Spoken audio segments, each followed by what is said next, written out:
Go ahead, go to the next slide.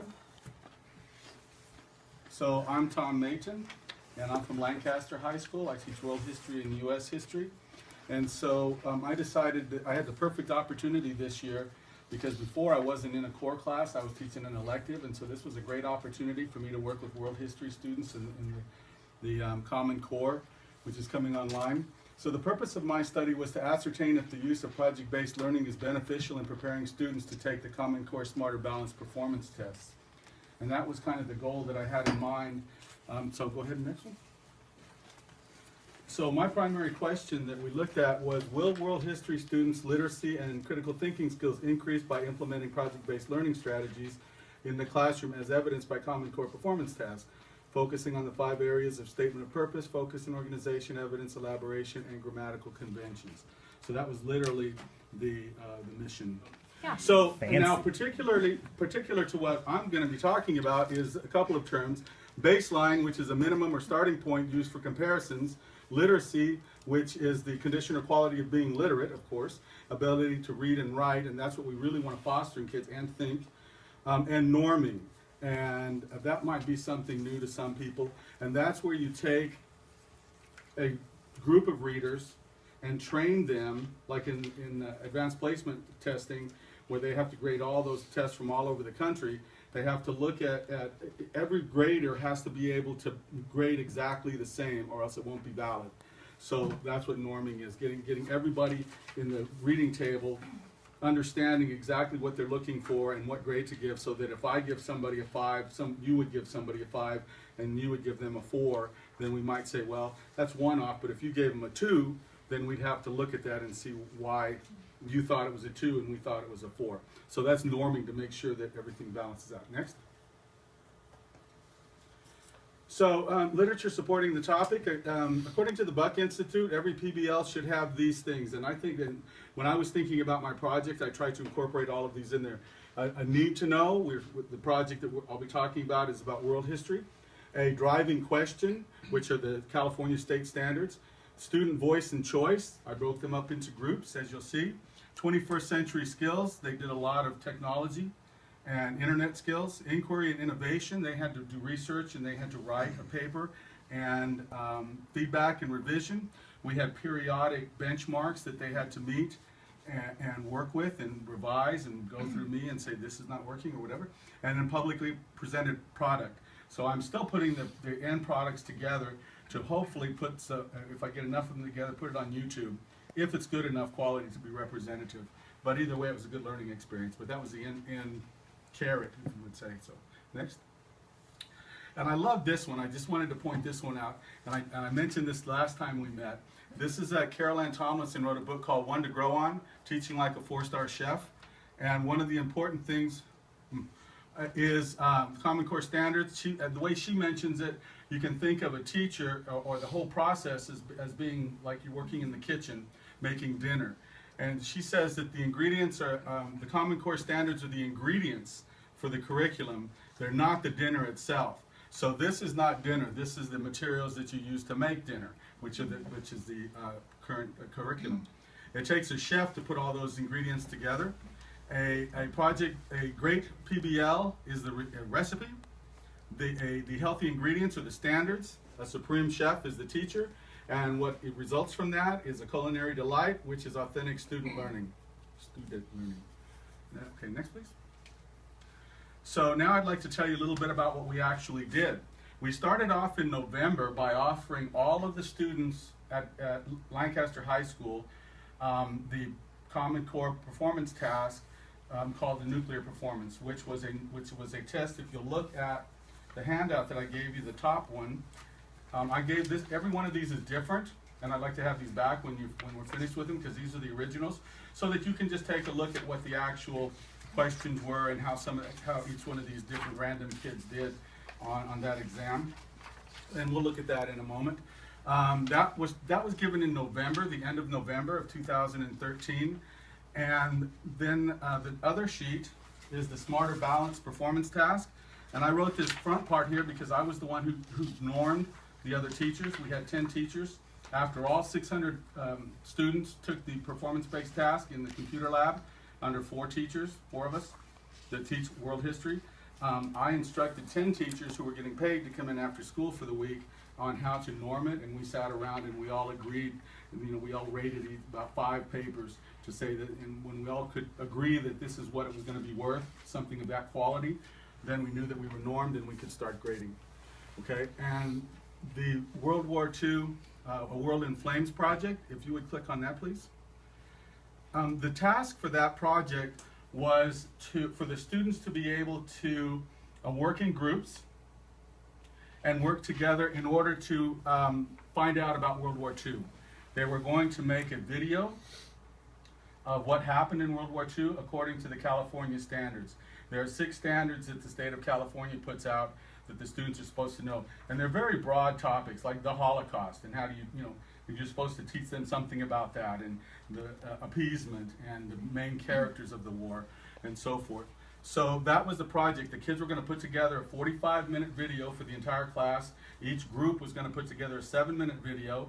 They had to have narration. They had to do the research on their topic and make it a 7-page report, because one page of script is about 1 minute of screen time usually, so that's what we kind of went by.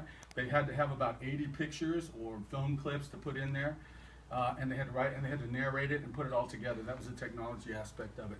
So I'd like to show you a couple real quick examples. If you push on group 3, we'll just look at about 1 minute of each of these, just so that you can kind of get a flavor. Holocaust. I, as a member of PAR, with 9 others, visited Buchenwald concentration camp. Some people believe that the reports of what happened there are exaggerated. No words could exaggerate. We saw and we know.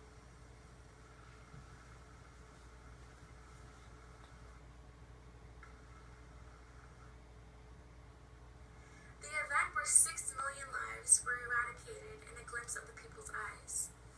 6 million lives were stolen from the world because of the racial inequality that was embedded on the Nazi leader's mind, Adolf Hitler. Racial and social discrimination was one of the causes of this event, which led to the extinction of the 6 million people who did not pass the standard of Hitler's racial and social standards. Okay, if you could close that, please. Set up at various vantage points. And go to the last one. The most brutal part of the war was the Japanese invasion of China. It started before World War II. In a single incident called the Rape of Nanking, Japanese soldiers went on a rampage through the city of Nanking in an orgy of destruction, murder, looting, rape. Between December 13, 1937 and February 5th, 1938, they tortured and killed more than 200,000 Chinese civilians. The Japanese atrocities are too numerous to list, but one of the most famous was the construction of the so-called Death Railway. 16,000 Allied prisoners of war and between 80,000 and 100,000 Asian forces labored died. Notably, Okay, could you close that, Japan please? has never officially apologized for this. I just saw a movie the other night. Has anybody heard of the movie called The Railway Man? It's only on at Lemley. We went and saw that. That's what this is about. It's about a guy who survived that building that railroad, and how he was messed up for like 30 years until he confronted the Japanese guy who had tortured him and waterboarded him and all kinds of things, and gave him forgiveness. It was a beautiful story if you get a chance to see it. So yeah, go ahead and go back now. So that, I think, is a good representation of what the goal was to get the kids to do a research paper, authentic research, and the topic was very broad. How do you put the Holocaust into 7 minutes? And so they had to try and figure out what they were going to cover, or the rape of Nanking, or the buildup of aggression with Hitler and the Japanese and so forth. And the technology part of it was very 21st century as well. Okay, so back to a summary of the study. Oh wait, oh that's okay. The last one was we already went back, and that's okay. I think, is it? Yeah, go back one. Yeah, go back one more. Yeah, one more. Okay, just the last one here is the second performance-based task, which was modeled exactly on this one. I just took this one was written by the Smarter Balance Performance Assessment Group, and I took this one that they had given to us, and I re-engineered the question, but kept it exactly the same, so it would be a good model for the new ones, the structure that they had already seen how to do it. I just changed the question from, in this one it's, should we build a nuclear power plant in our state, or is it too dangerous? Pro or con? And the students have to make a decision. And they have to defend it, but write an argumentative 5-paragraph essay. This one I changed it to, should the United States be put on trial and President Truman for war crimes for using the atomic bomb on civilians, or was it justified to use the atomic bomb? And so we had pro and con articles. I showed there was a little video clip, and they all did everything on the computer exactly the same. So it was very similarly engineered program. Okay, now you can go to the next one. Next one. So let me talk about the climate, and then we'll talk about the results. The Antelope Valley High School has 8 comprehensive high schools, and actually we're doing another performance-based task right now that's getting kids ready for the Common Core next year. I'll be doing it tomorrow with my juniors. And it's about copyright infringement laws. And so we'll be working with that. Lancaster High School has about 600 sophomores. My class, I have about 158 students who took part in the nuclear power performance test. Block C, the one that I use as a control, has 38 students right now. And if you'll notice here, which we'll look at in a second, but notice this number, 4.87, that was the average of all the classes put together minus special ed. And Block C for mine, it was a 5.2 average, so they were a little bit above average. And then there were 21 students who took both of the exams that I could put next to each other and really see how they did. And they went from, you'll see, a 5.2 to a 6.4. So if you'll go to the next one. And here's the graph that shows it. These were the 4 teachers who administered the exam, and these are what their class averages were for all 5 or 6 of their classes, however many they had. And then so it was a 4.87 for all 600 students who took it. This C block of the 21 students who took both tests together that I could compare, the nuclear performance task, they had a 5.2 average. And I count that to, they had about a little bit over a 5.0 average just as a class, but I lost about 10 or 15 and I gained about 10 or 15. And you know what, with the nomadic rate of students, probably the ones that stayed were a little bit more stable. So it's just a few tenths of a point higher. But after the nuclear test, after that was scored, using the same rubric, using the same norms, it was a 6.4. Which turns out to be a 1.2% increase on a 10-point test, which is 12% increase. So I'm very happy to see that it wasn't too much, which I think would have invalidated it, and it wasn't nothing or less.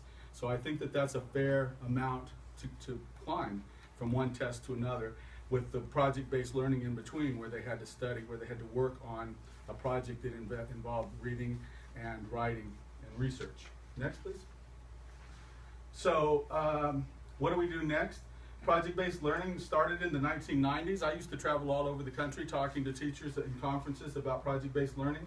And then with No Child Left Behind, that got left behind. Nobody wanted to talk about it. Very few people continued doing projects because it was all standards-based testing. With Common Core, there's a rebirth of the PBL, and it's coming back. And I think that teachers need to be trained in how to do a good project, something that's going to really get the kids, increase their literacy and their critical thinking skills. Next. And these were my major references: Smarter Balance Assessment Consortium, and I just love the analogy with Tomlinson's about the chefs in the kitchen. Okay. And I believe that's it. Questions?